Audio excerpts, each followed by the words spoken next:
Hey, I'm back, and I thought I'd do another quick one, which I think's probably going to turn into a rant.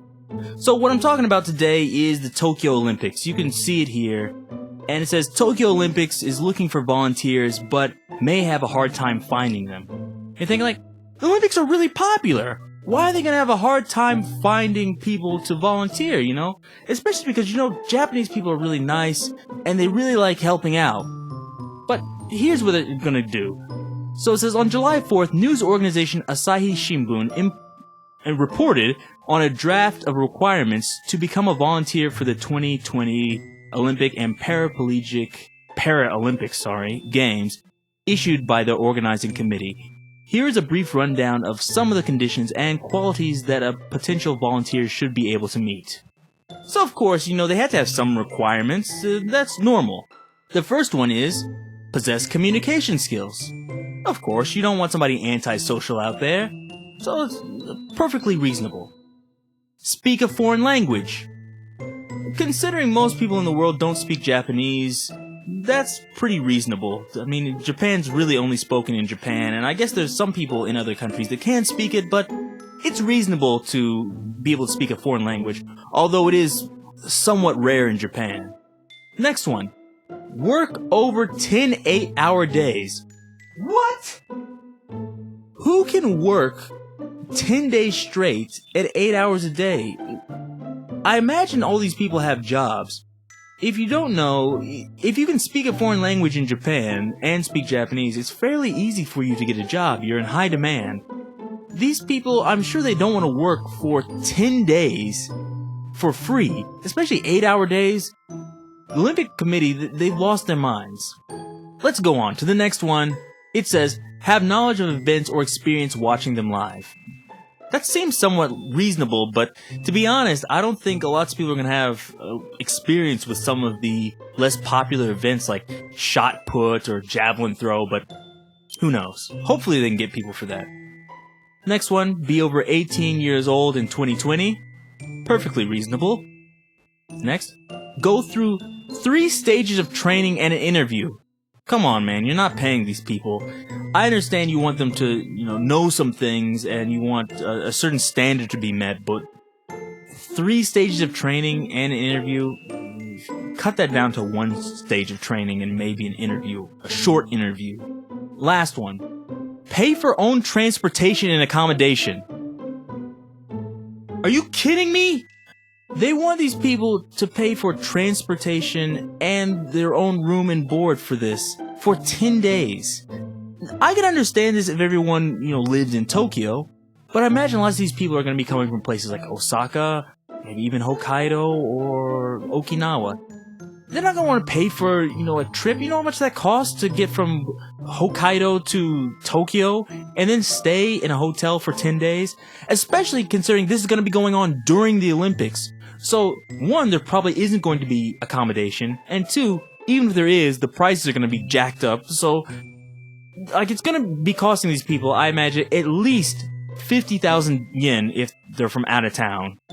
And that's being generous. I imagine it's probably going to be like 100,000 yen. Who's going to pay to, work for you? This is ridiculous.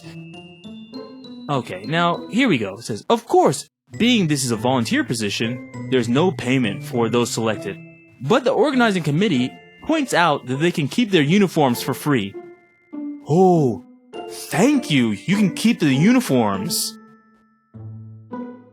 It says, you might be wondering why someone with such skills and availability would want to help out the Olympics for next to nothing. And you wouldn't be alone by judging by some of the many comments that poured in.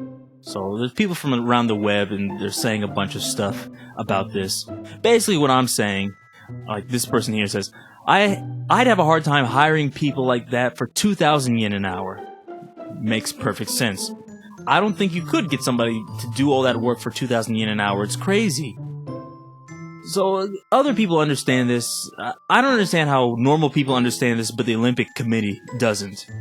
And I could even understand if, Japan was completely broke and like, oh, we don't have any money. But they just wasted all this money on other things like a stadium. I think they paid some architect like $1 million because they wanted to use her idea. And then later like, this is gonna cost too much, so we're gonna cancel that. And a cancellation fee cost them like $1 million or something. So they're already wasting money on a ton of other stuff. I know the people that are organizing it, I'm sure are getting paid, and they're getting paid a lot, but I'm sure they're not going to cut their own salaries. And I know you're thinking like, oh, they could probably get a few hundred people to do this, because Japanese people are nice, which is true. But it says they're not looking for a few good bilingual men and women, but need about 80,000 of them to keep the games running smoothly. Where are you going to get 80,000 people that can speak a foreign language and are willing to work for free for 8 hours a day for 10 days? They lost their minds. So here it says, it remains to be seen if the Japanese are quite as enthusiastic as the British when it comes to helping out at the Olympics. So it says here that the London Olympics, they managed to get 70,000 volunteers from a field of 240,000 applicants. But as someone pointed out in the comments below someplace, so I'll try to find it and paste it up here. They basically promised people a bunch of stuff for the London Olympics and then went back on their promise and didn't deliver. And there are people sleeping outside on the streets in London or whatever. I don't know if that's true. If you're from London, if you can confirm this, I'd like to hear about it. But I hope this doesn't happen. And to be honest, this is one of the things that really annoys me, because Japanese people oftentimes are very kind and they like to help people and they volunteer. But because of that, people take advantage of them and they basically make them work for free.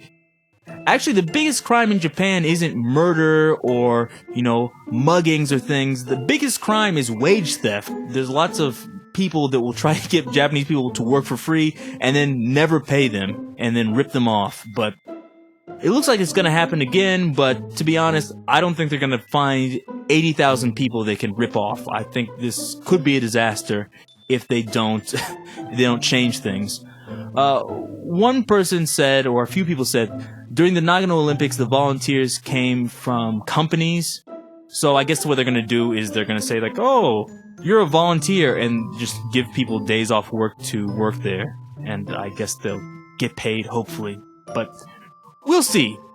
Anyways, tell me your thoughts about it. Leave some comments below. Subscribe. And till next time, see you. If you enjoyed that video, subscribe. Also, feel free to comment down below. And check out some of my other videos here. Or is it here?